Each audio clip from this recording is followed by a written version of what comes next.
Hello students, biology.com में आप सबका स्वागत है। आज के इस वीडियो में मैं आपको कृषि जीव विज्ञान 12th के अध्याय 9 जो है, जिसका नाम सूत्रकृमि, घोंघा और स्लग है, उसके 20 महत्वपूर्ण प्रश्न बताने वाला हूं, जो आने वाली बोर्ड परीक्षा में आपके लिए बहुत बहुत महत्वपूर्ण होने वाले हैं। तो चलिए शुरुआत करते हैं पहले प्रश्न से। सबसे पहला प्रश्न है, सबसे छोटे सूत्रकृमि का नाम बताइए। सबसे छोटे सूत्रकृमि का नाम आपको बताना है। इसका उत्तर है पैराटाइलेंकस। पैराटाइलेंकस, जिसकी साइज 0.2 mm होती है। अगला प्रश्न है, सबसे बड़ा सूत्रकृमि का नाम लिखिए। सबसे बड़ा सूत्रकृमि भी आपको याद रखना है। इसका सही उत्तर है पैरालोंगिडोरस। पैरालोंगिडोरस, यह 11 mm लंबा होता है। अगला प्रश्न है, शुद्ध जल में पाए जाने वाले एक सूत्रकृमि का नाम लिखिए। शुद्ध जल में पाए जाने वाले आपको निमेटोड का नाम लिखना है। इसका सही उत्तर है रैबिडाइटिस। रैबिडाइटिस, रैबिडाइटिस आपको याद रखना है। चौथा प्रश्न है, सूत्रकृमि के मुख छिद्र पर कितने ओष्ठ पाए जाते हैं। निमेटोड का जो मुख होता है उस पर कितने ओष्ठ होठ पाए जाते हैं। इसका उत्तर होगा 6। नेक्स्ट क्वेश्चन नंबर 5, धान के पुट्टी रोग की खोज किसने की। धान के पुट्टी रोग की खोज किसने की। इसका सही उत्तर होगा जे.जी. कोहन ने। जे.जी. कोहन, जो जर्मनी के एक वैज्ञानिक थे, इन्होंने 1874 ईस्वी में धान के पुट्टी रोग की खोज की थी। अगला प्रश्न है, स्लग किस वर्ग का सदस्य है। स्लग जो है वो किस वर्ग का सदस्य है। इसका उत्तर होगा गैस्ट्रोपोडा, जो कि संघ मोलस्का में आता है, गैस्ट्रोपोडा। 7वां प्रश्न है, मच्छरों के जैविक नियंत्रण में प्रयुक्त होने वाले सूत्रकृमि का नाम लिखिए। बहुत बहुत महत्वपूर्ण प्रश्न है ये। मच्छरों का जो जैविक नियंत्रण है उसमें कौन सा सूत्रकृमि प्रयुक्त होता है, इसका नाम आपको याद रखना है। बहुत बहुत महत्वपूर्ण है। इसका नाम है रोमेनोमर्मिस। रोमेनोमर्मिस, रोमेनोमर्मिस, और इसका जो जाति है वो है कुलिशीवोरेक्स। कुलिशीवोरेक्स, रोमेनोमर्मिस कुलिशीवोरेक्स। नेक्स्ट 8वां प्रश्न, घोंघा में कवच का स्रावण किससे होता है। घोंघा या जो स्नेल होता है उसमें कवच का स्रावण कौन करता है, कौन सा भाग करता है। इसका उत्तर होगा मेंटल या प्रवार। मेंटल या प्रवार, इससे कवच का स्रावण होता है स्नेल में। अगला प्रश्न है, गेहूं का सेहू रोग की खोज किसने की।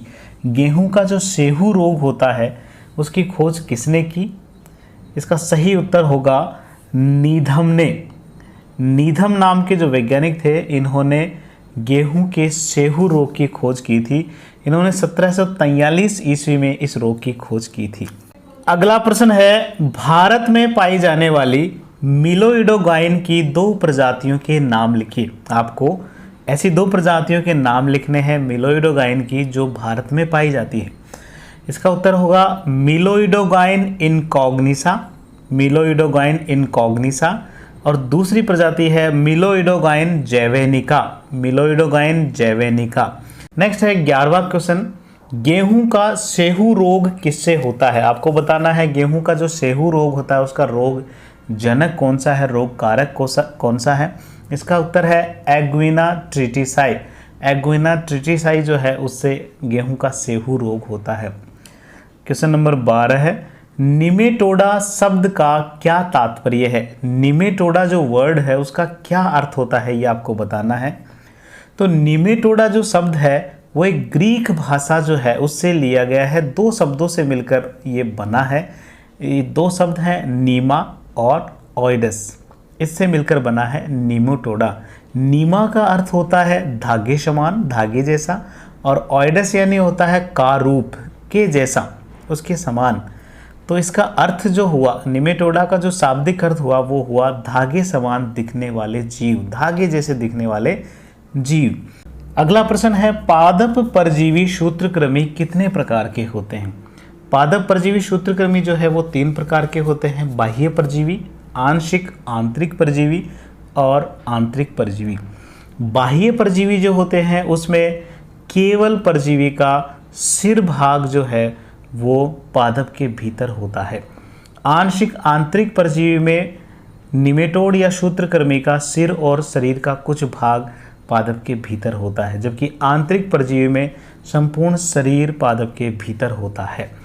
अगला प्रश्न है, गेहूं का मोलिया रोग का रोगजनक का नाम लिखो। जो गेहूं का मोलिया रोग होता है वो किससे होता है, ये आपको बताना है।